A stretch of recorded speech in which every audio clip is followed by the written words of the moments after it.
Welcome to Sips and Spirits, a podcast for lovers of both alcoholic and spectral spirits. I am your hostess, Chelsea. Our co-host, Eric. A little disclaimer before we get started.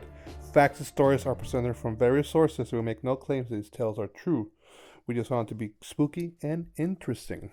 We are a drinking podcast, so that means cocktails and spirits are tasted for the first time during an episode recording, unless noted otherwise. In the case of our cryptid episodes, we do try the cocktail beforehand because we're mixing up something new and original for you guys to drink along with us. So we want to make sure it is actually indeed drinkable. Drinkable. Is it drinkable? We'll find out soon. Yes, and also alongside that, we want to remind you that it's fine to enjoy the spirits, but don't let them possess you. We may be a drinking podcast, but we strongly encourage you to drink responsibly. As much as we enjoy you guys trying our cocktails, sounds how they are, what you like, what you don't like, there's never any pressure to consume them. Exactly. And any chance we get, we try and make a mocktail version of these cocktails. We're a little behind, but it does happen, and we even have episodes full of just Mocktails. Non-alcoholic cocktails. Yep. So without further ado, shall we jump into this cryptid? First of all, what is a cryptid? All right, so we've kind of been defining a cryptid, for those who aren't familiar with the term, as a creature that's usually regionally based but has no scientific evidence to either prove or disprove its existence. Yep, it's one of those things like the old man, the neighbor who says like, "Oh, I've seen this thing, but no one's ever seen him." Yeah. Kind of thing. Popular examples that would be classified as a cryptid would be the Loch Ness Monster, Bigfoot, or Mothman. So So that's kind of what we cover during these episodes. yeah.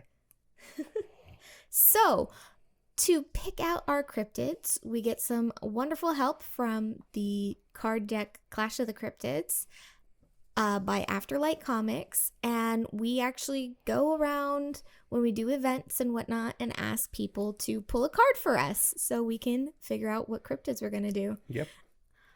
So Senior Scary Jerry was kind enough to pull a card at Midsummer Scream 2023, and this is what he pulled. So I'm filling this one. Oh my, look at that. Jimmy Squarefoot. Jimmy Squarefoot. What is I know that? nothing about this. I'm seeing like a boar on a man.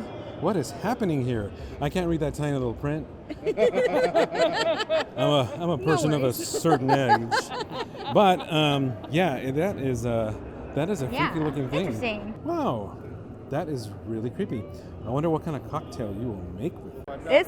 This will be very interesting. Can it have bacon, please? All right, we've got a request already. I love a cocktail with bacon. Who doesn't? Right? Put it on the cupcake, put it on the everything. Put bacon on everything. My gosh, yes. Next up, bacon simple syrup. Bacon. I will put it on everything. Yes. All right, well, thank you so much. Absolutely. This is so scary. So as you saw, our cryptid and cocktail for this episode is Jimmy Squarefoot. Ooh. And we were on the spot there. You could see we were already plotting how we could make this cocktail a thing. Piggy. A little disclaimer before we get started on tasting this cocktail. We do have a garnish of bacon. So for those of you guys who are not watching and only listening, We apologize for the crunchy sounds. You will hear us chew, and I apologize for that. That's not your thing. Kind of thing. But anyway, to Jimmy Squarefoot. Let's Jimmy cheers. Squarefoot. Your mic. There we go. Oh man, with the smell of the bacon and so good. It's really good, guys.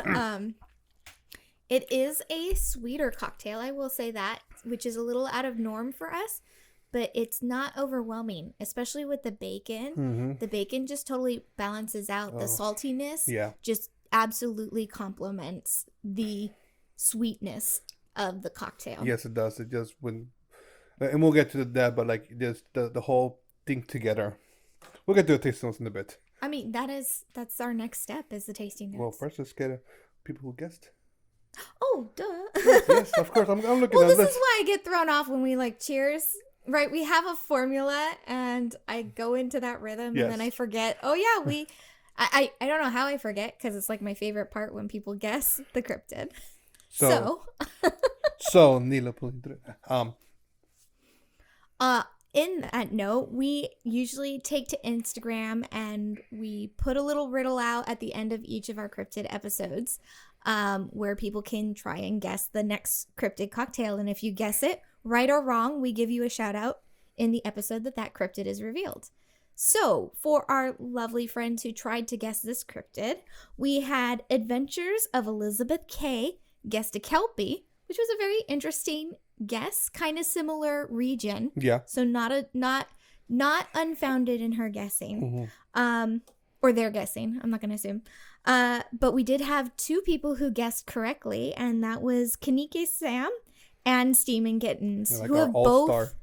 who have both guessed and gotten a cryptid correct before. Oh, cool. Yes. Fantastic. Well, thank you guys for guessing. Yes. And like Chelsea said, we do put at the end of all cryptid episodes, we have a riddle for the next cryptid.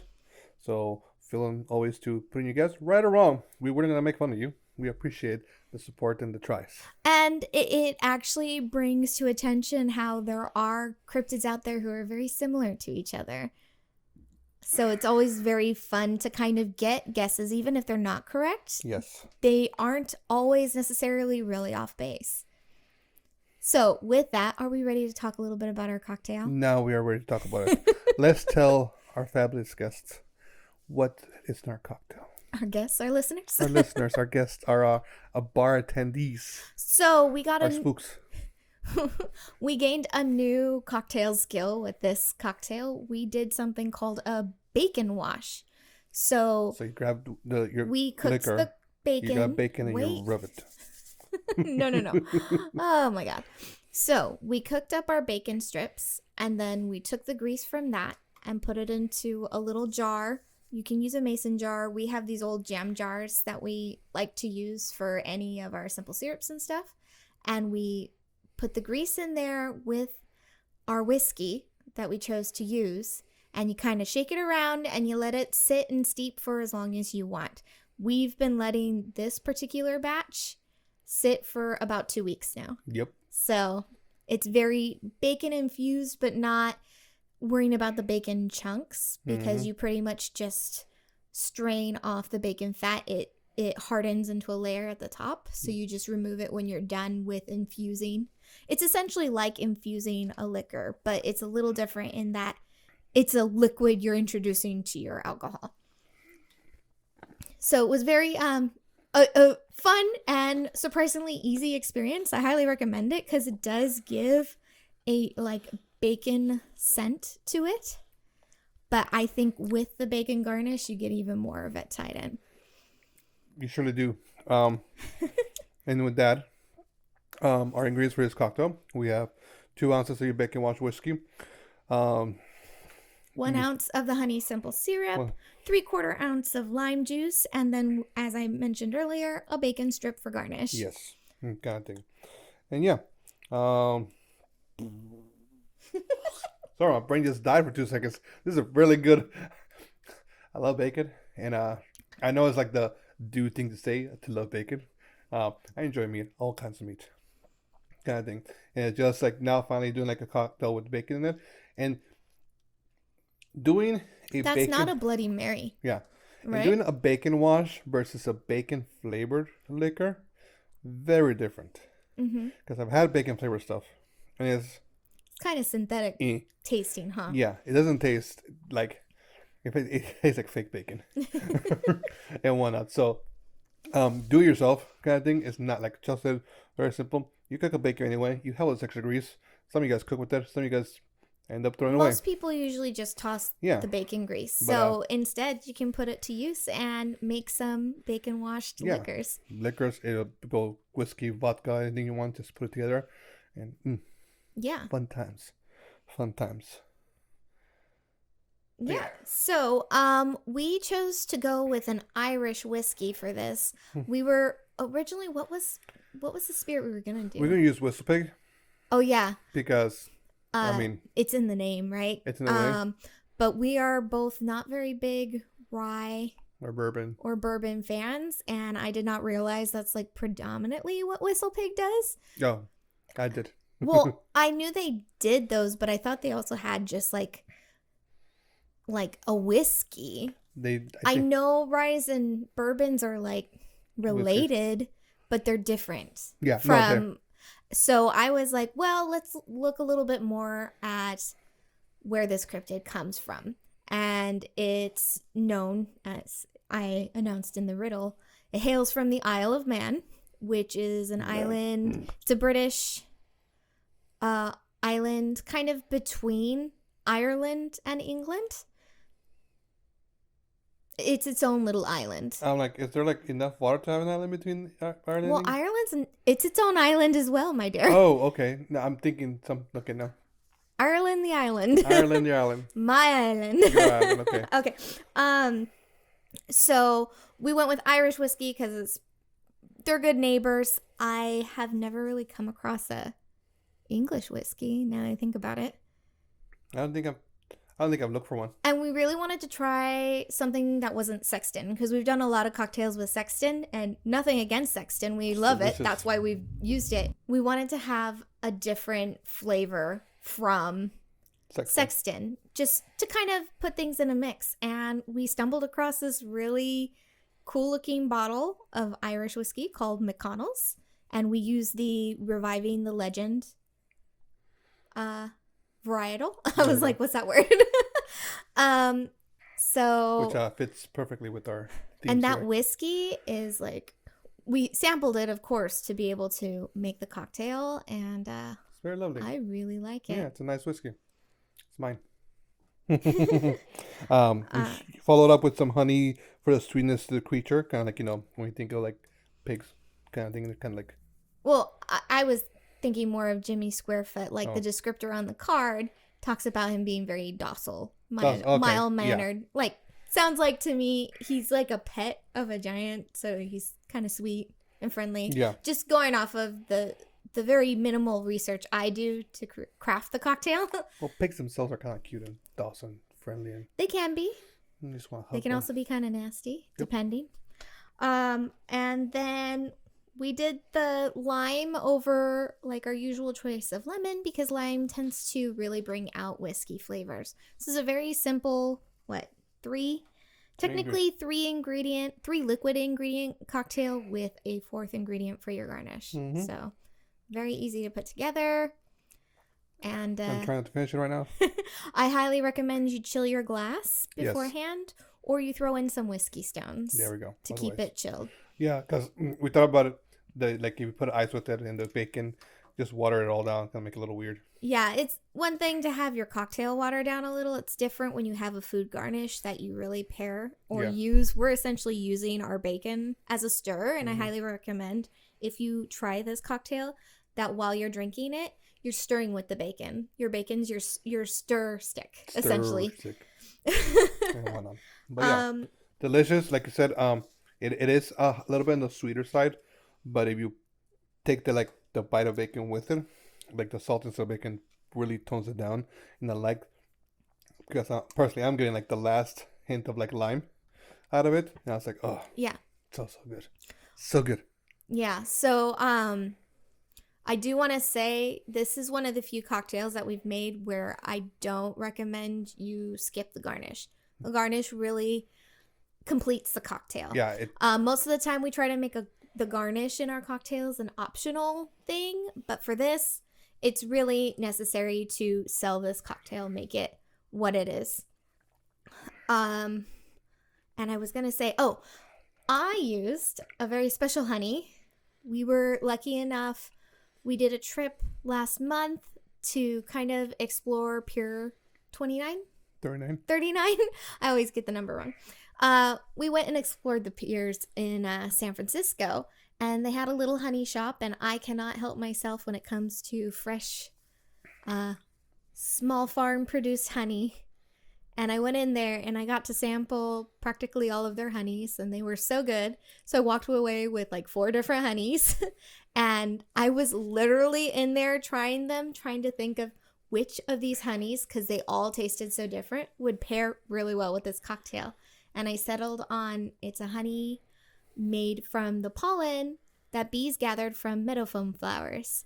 So if you guys get a chance or you really want to recreate this cocktail to a T, the honey is from Carmel Honey Company, and you can actually buy from them online to get their honey, and it was the meadowfoam flower. Is that like honey. Carmel, like the city Carmel? Yes. Okay, cool. Not caramel, because that's what I thought it was at first. I thought it was Caramel Honey Company, and I was like, I don't really like caramel, but I love honey, so maybe they have stuff without caramel. But then the lady was like, a lot of people think that it's actually Carmel, the city. Which is like close to Monterey Bay. Yeah. Monterey. For those who aren't familiar with California. But I was excited to use it because I was like, oh, well, they do sell this online. So for people who want to try and recreate this, they can still get that honey. Oh, and they have different sizes. I highly recommend you check out their other flavors too. All the flavors. So good. Honey. But that's about it for the cocktail part. Mm-hmm. If you guys are interested in the recipe, you can always find it on our website, sipsandspirits.com, and we have a little page called cocktails. You just click on that and you'll find all our recipes there. All our recipes there. Yep. you. My turn. Your turn. My turn. I'm like, what is my spot? Okay. So as mentioned earlier, our cryptid cards come from card deck Clash of Cryptids from Afterlife Comics. And they'll have a little picture of the cryptid and they have a little description. It's a card game. We've never played it. We've talked about all of this, about trying to play it, but we haven't had put the moment to play We it. can't play it until we get through all the cards Also because we're trying to surprise ourselves with what cryptids Yes. are in the deck. Yes, and that's why we having people draw so you guys can see like it's not just us choosing whatever cryptids we want to. Yeah. It's like it is random kind of thing. And anyway, according to Afterlife Comics, it is commonly a tranquil drifter. It is enormous feet that are wrapped in calico and are squarish in appearance and frequents the Grenby stream in the extension of the Isle of Man. He said it was docile, and I was like, that's not Tranquil. tranquil. Like To me, tranquil is peaceful, No, calm. and we'll talk about that afterwards. Okay. Okay, so I was fortunate enough to find an article by Doris V. Sutherland, and they went off on a whole research on Jimmy Squarefoot and a lot of different literatures kind of thing. So I grabbed different snippets of it, and it's just I'm not reading their whole article, so you guys can go and check it out because it has some of their opinions in like the description when they're talking about it. They add little snippets of themselves kind of thing. So I grabbed stuff from there and be like, okay, this is a pretty extensive information on Jimmy Squarefoot kind of thing. So thank you, Doris. The earliest reference found are from 1856. In Theognost, A Lamp of Cavern of Evil, a novel attributed to Cadius Jr. It is in one scene, Phelim, a jester, tells the following joke. Why would this tavern be a good place for Jimmy Squarefoot to get repaired if he should happen to lose his tail in a gale wind? It is because evil spirits are retailed here. Different references from the same year, 1856, are in two autobiographical works by Charles Nordhoff, A Man of War Life, a boy's experience in the United States Navy. Includes the following anecdote. The nearest we approached the equator, as the skipper calls the line, the louder the sailors swore, until one Sunday morning we were all sitting in our chests in the steerage, smoking and yarning. He all at once broke out in a long string of oaths, and ended by declaring that he wished Jimmy Squarefoot might take him off the perdition that minute, if he ever meant to submit to any of their gammer cured ham. Their gammer was cured ham, sorry. I was like, look at me, like, what? That made no sense. And the other one is in the Whalings and Fishing, has a scene in which Mr. Jones produced one of those abominable hats, which, as Bill said, will make old Jimmy Squarefoot look like a greenhorn. 1957, in Harper's Weekly column, they state, I know that the respectable reader will hold up his hand and turn up his eyes at such an avowal, and will straightway give me over to Jimmy Squarefoot, but what is man to do? Okay? Mm-hmm. A different book, by Robert Chambers Adams in 1879, wrote in his experience on board of the rocket, "I guess old Jimmy Squarefoot is putting him over the road now." These are just all different mentions of him. Mm-hmm. Charles Henry Robinson, 1899, in his collections of the Gam, "Give us the Commodore, or we will scuttle your old hulk and send your plum to Jimmy Squarefoot." Robert MacLeod MacDonald, in 1909, novels Chilling Charles, Chiligo Charlie, there we go. Ooh, that's a lot of words. "I charged through the sleepy tropes as Jimmy Squarefoot was after me." All these examples give like the idea that Jimmy Squarefoot could be like a devil for the sailors, kind of like the idea like Davy Jones kind of thing. So like when it comes to sailors, they saw him as in that kind of things. In 1967, in the book Fairies, the Fairies in Traditional Literature, by Catherine Mary Briggs, "Something's a pig, something's a pig-like man, written by a stone-thrown giant." Talk about Jimmy Squarefoot. Okay. Briggs also sourced in a book called a Manx Scrapbook in 1929 by Walter Gill. He talks about different legends of Isles of Man. The Manx are a minority of ethnic groups originally in the Isle of Man, and like we said, in the Irish Sea, northern of Europe. Gale introduces us to the area of Greneby, said to be home to multiple strange beings. These include a cow-like water monster, an unnatural large black cat with flaming eyes nearly as big as saucers, a headless man, and something dark like a baked chest or box that moved around the road. The last two beings, Gill said, have been identified by one of the informants, rightly or wrongly, with much more unusual phenomenon called Jimmy Squarefoot. He describes it as, broadly speaking, Jimmy Squarefoot was a man with a pig's head and a face, and he had two great tusks like a boar. He hunted all around the Greneby district in a purely porcine shape. He had belonged to a giant living in Cronk-Earn Inri Law. It's a weird name.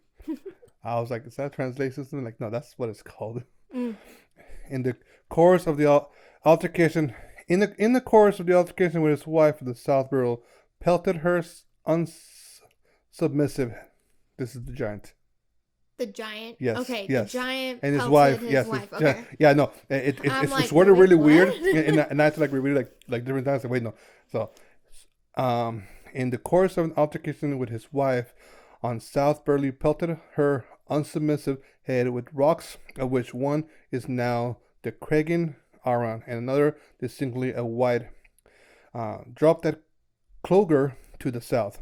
The giant, whose name regrettably forgotten, rode Jimmy in his pig form about the country and over the sea, for he could stamp the waves as easy as he could the ling.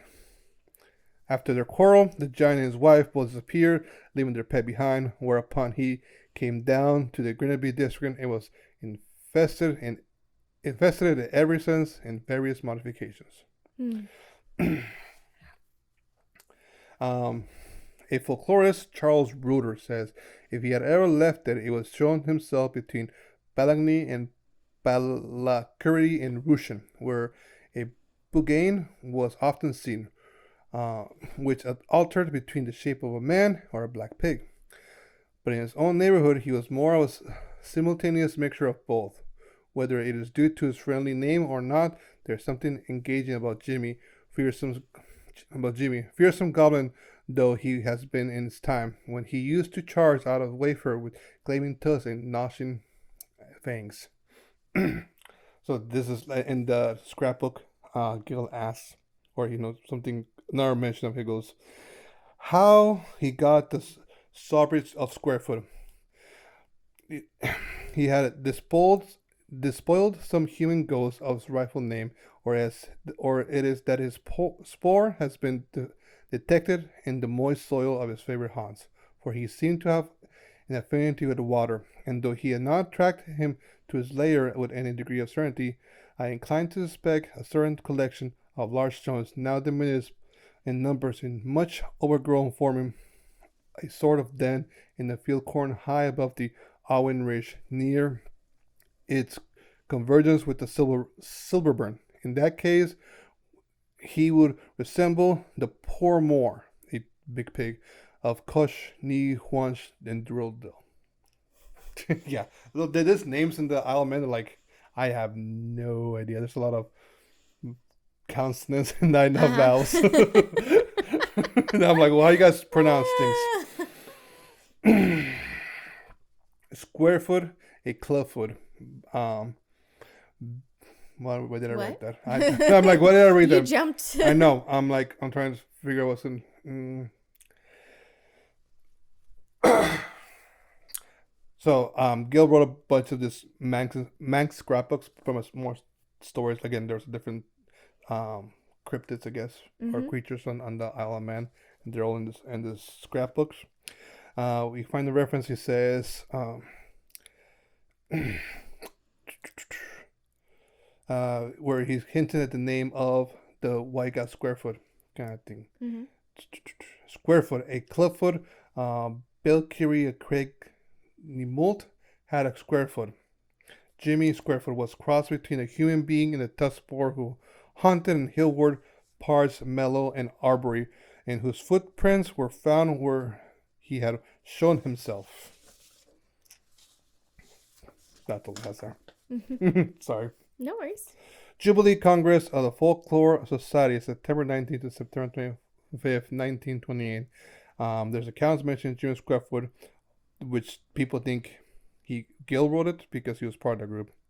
The most remarkable example of the bad kind of fairy pig that I know is a Bugain known as Jimmy Squarefoot, who hunts the Granby River and Bridge in the form of a large white boar, as greatly feared. Not without reason, as he is said to be able to carry mortals off up to the river and to the caves somewhere near Barul in the dark underworld. Couldn't think. So Wikipedia, I was like, okay, let's see what else we can find there. Describes Jimmy Squarefoot. The giant who once rode Jimmy is identified specifically with the far, while Jimmy himself is said to wear calico bands on his feet, like it says in the cards. The article also describes Jimmy as being peaceful, contrary to what Gil writes in there. In Pamela Allison's book in 1909, The Myth, Gods, and Fantasy, a creature only ever seen in the magical Isle of Man, Jimmy Squarefoot has a formidable appearance with the head and tusk of a large boar, the body of a man, and large square feet swathed in calico bands. In days of old, he was thought to have been ridden by one of the four, a fabled giants who threw stones at the earth as they passed overhead. More recently, it appears to be amiably wandering the countryside, doing no harm. And Jimmy Squarefoot is also sometimes referred to as Jemmy Squarefoot. Jemmy? Jemmy, like Gemmy. Okay. And that's it. All over the place. They're just like little snippets here and there. But there's no like full on There's tail. no full on tail. It's just like, it's just like He's an accessory. Yeah, kind of thing. So people just start like, okay, there's a little here, a little there kind of thing. I'm sure there is more kind of thing. Like I said, when I read Doris's article, there was just a bunch of little like snippets there kind of thing of different information. So I was like, okay, that's cool. Like it's just all over the place. People wrote about it and whatnot. But yeah, Jimmy Squarefoot. Like sometimes just like interesting, like a spooky tale to tell the sailors, and sometimes something else. So I'm guessing specifically like sailors from the Isle of I'm Man. guessing, yeah, kind of thing, just of that area.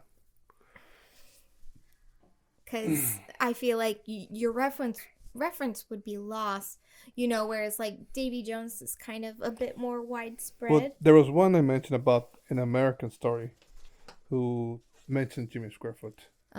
So, I mean, probably immigrants. Sorry, it was hard to keep track of what was coming from where. Yeah, we were jumping around a bit. Yeah.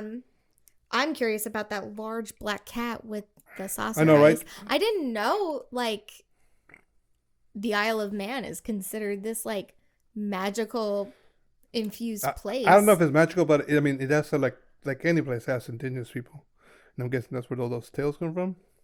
Well, it's almost like I think of Australia having all these different kinds of creatures and whatnot.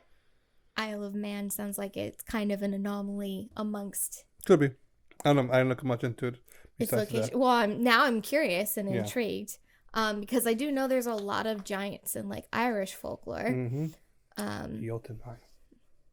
that is not Irish. I know it's not Irish, but that's what I. You think this whole week, this past 2 weeks, every time I hear giants, I'm like, Jotunheim. God of War. And then you mentioned earlier, you said Jimmy is like one of the Bogain. Yeah. Bogain? What? How do you spell that? Bogain. I have it. I just saw it 2 seconds ago. Bogain. Buggane.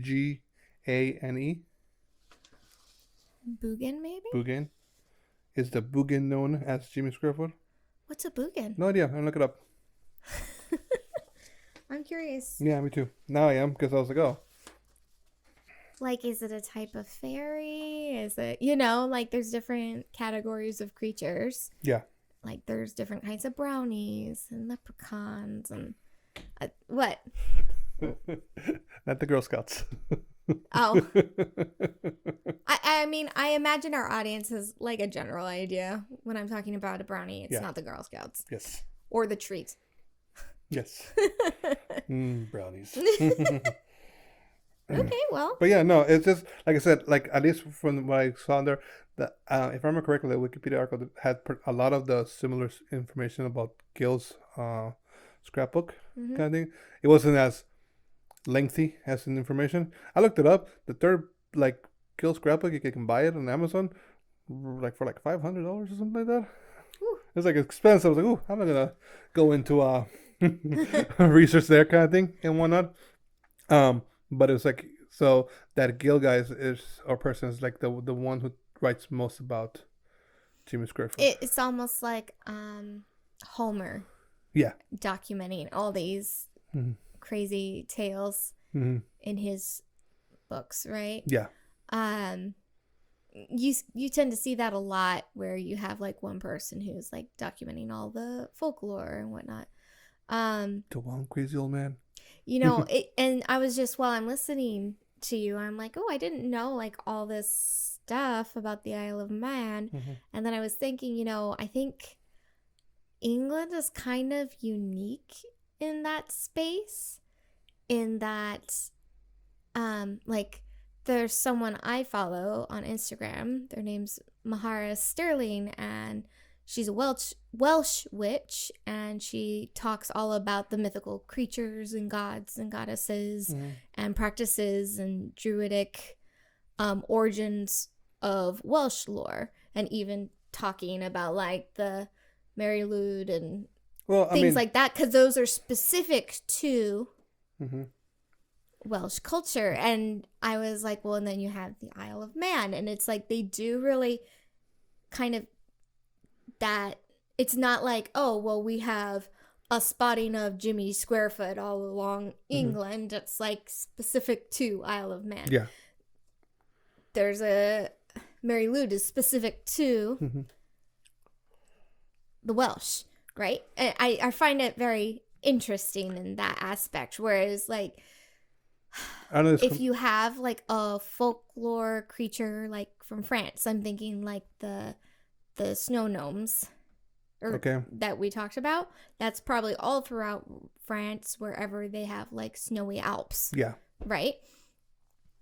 Okay. It's not like specific to one mountain of... Yeah, no, for sure. Do you get what I'm saying? Yeah. No, you started saying thing and my brain clicked on some thought. I was like, and then you keep talking like, no, my thought did not relate whatsoever. Oh.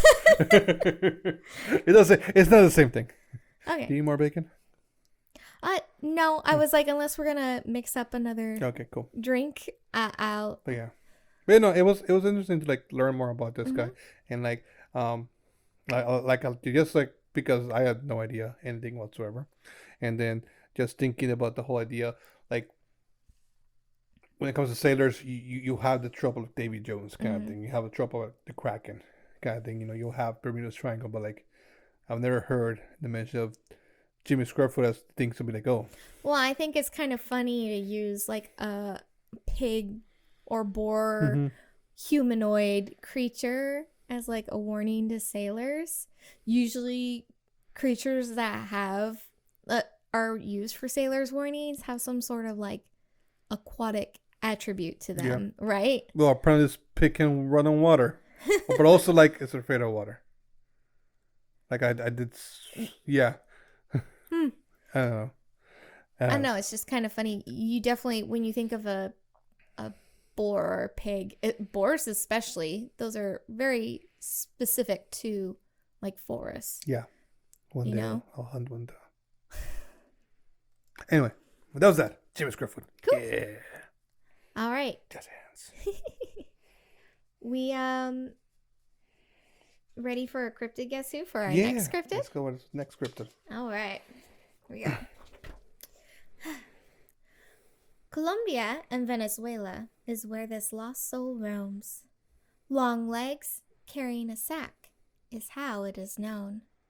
Revenge fuels his spirit to aimlessly wander. If you hear him whistle, waste no time to ponder. I think that one turned out really good. I'm like, So, before you get into reflecting on the riddle, if you guys want to guess our next cryptid, you can comment on YouTube. You can leave a comment on the post of the riddle on Instagram, or you can email us, contact@sipsandspirits.com, and let us know what your guess is. And we take our final guesses before that episode comes out, because we record shortly after for the next episode. yeah. So drop those guesses, let us know, and you'll find out if you were right or not in the next cryptid episode. There we go. Yeah. I'm not saying my commentary about this Yes. till later. Oh, Kind of thing. okay. Yes. You should make a note because you'll forget. No, I've thought this since the beginning of this episode. So. Okay. And whatnot. But yeah, no, great little thing. I have some explanations to your riddles, Mm-hmm. kind of thing, from the notes that I wrote down this time. But yeah, Okay. groovy. Yeah. All right. Do we want to talk about our hauntings behind the bar before we start to do our last call? Of course. Okay. So, as you guys know, we're 2 episodes into our next set, moving on from 50 into the 50s. These. So thank you so much for your patience as you waited our return. I think we mentioned in the last episode, we recorded a little out of order, but we were, we gave ourselves a little extra time this time, but that means between episode 60 and 61, there will actually be a shorter break. And, yeah, we've got some very fun episodes planned for the rest of this year. I'm very excited about them, and getting to take that extra time now really helped us. Also, we I believe we mentioned in the last episode, there's a high chance we will not be going to Midsummer Scream this year. I don't think we talked about Was that. it? Okay, well, just in case you Because guys. this is our first Hauntings Behind the Bar since we've been back. Oh, okay. I thought we mentioned. No. Mentioned somewhere. I remember. Anyway, so in case we haven't, there's a high chance we probably will not be going to Midsummer Scream this year. Not because we don't want to go, just not in the cards this year, kind of thing and whatnot. The other things take precedence and whatnot. So you guys have any ideas on how we can pull more cryptid cards to keep this flowing? Yeah, we're trying to figure that out. Or if you're in the NorCal Bay Area Kinda and thing. want to meet up somewhere, Meet up someone to pull park, up a cryptid card. not in a dark alley. Yeah, no. I'd say like a bar setting or a restaurant. Or We a got coffee kids. shop. Coffee shop. Gotta think a park. Somewhere public. Yeah, I mean, we are planning an event maybe later in the year, but we haven't figured it out just yet. Yeah. And it's nothing against Midsummer Scream. We love going, but it does add up for us. Long Beach is a bit expensive to stay in, hotel wise, and there's 4 of us, and we drive when we go to Midsummer Scream, and we're trying to get some of our financial stuff in order behind the scenes, and we decided getting the finances in order was more of a priority than a binge weekend. And speaking of finances, another reason why we're putting a halt on Midsummer Scream is because this year we are going to be celebrating 10 years of being married. Yeah. So the next time we check in with you at Hauntings Behind the Bar, we're going to tell you all about our very fun experience we're getting to do to celebrate 10 years of marriage. Yes. Yeah. It's going to be fun. It's But I'm gonna sure be you fun. guys can guess where we're going. I have no idea what we're doing. So tell me till If I you've show been up. listening, you're probably going to have a pretty good idea. Yeah. But it's going to be very fun and exciting. Mhm. And but yeah, so we're like, okay, that's one of our big splurges we're doing this year. So we have to be responsible. This economy, of course. Yeah. Well, and of course, like these spirits don't just pay for themselves just yet. So Just yet. Hopefully one day. But yeah, it's not that we don't enjoy doing this episode. It's not that we enjoy doing this events. It's just, we're choosing what events to be part of this year. And unfortunately, like we said, Mr. Screw's on the cards this time. But hopefully next time around, yeah. we can go and enjoy it again. The kids love it. We love it. And why not? And it's a good excuse to just go out and just enjoy ourselves. Yeah, it's such a great place to meet people, and I highly encourage, if you've been on the fence about it, definitely check it out.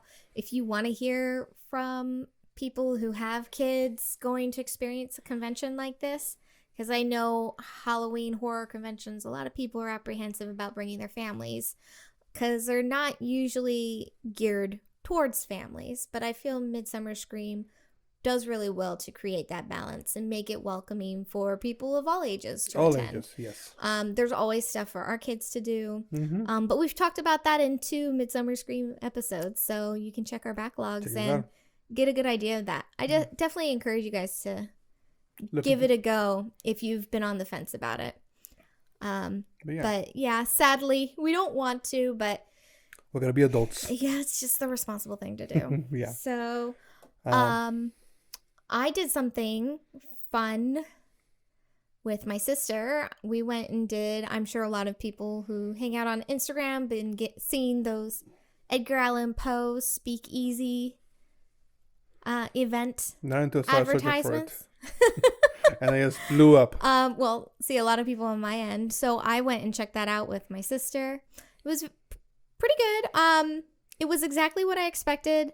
It's just you have 4 different recitals of 4 of Poe's most famous works, and there's a cocktail paired with each of them. So the ticket price pretty much covers the cost of the cocktails. And if you're on the fence because you don't drink, they do have non-alcoholic options. I don't know why they're not advertising that, but it was something they announced right at the Is beginning. it the same group going everywhere? They have like 2 tracks. So there's one group who's doing on the East Coast and one who's doing on the West Coast. Okay. Thank you, Scat Cat. Scat Cat's scaring us again. I was trying so hard not to jump out of my skin there.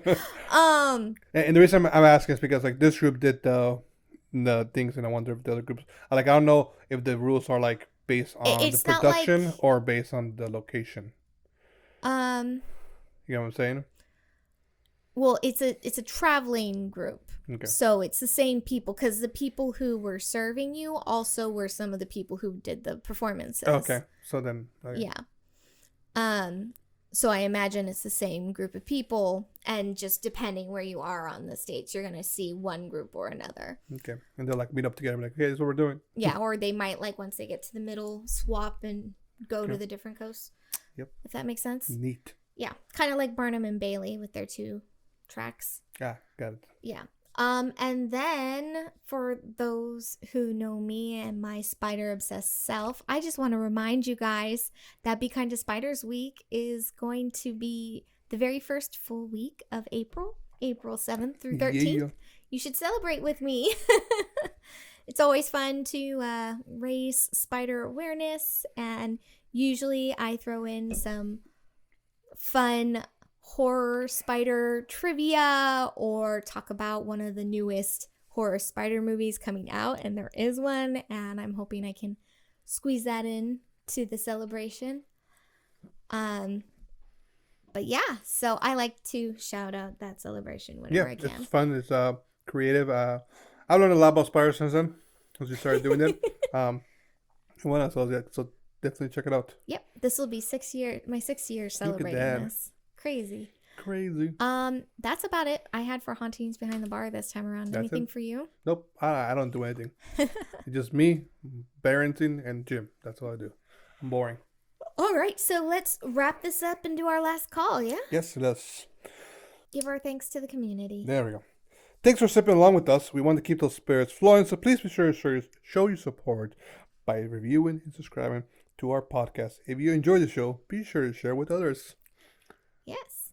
In case you didn't know, we have an email newsletter. This is perfect for those who don't want to hang out on social media. We try to keep posting it consistently. So we release it every week. We don't release an episode, so it's every other week. And we encourage you to come join us. You just got to go to sipsandspirits.com/happy hour and you'll be able to join up. There we go. And then we're always in your inbox, keeping you updated on what's the latest and greatest with us. Life. Yay. Kind of thing. And if you instead prefer just to follow us along on your preferred podcast platform or on YouTube, we do have our podcast available on all of those platforms, as well as our website, sipsandspirits.com. And we do mostly hang out on Instagram when it does come to social media. Yes, we are available everywhere, but most of the time we hang on Instagram. Yeah, so if you're looking for us, again, it's Sips and Spirits is our handle. Yes. And with that, let's close our tab. yeah. All right, Nice. thanks for joining us again, guys. Cheers.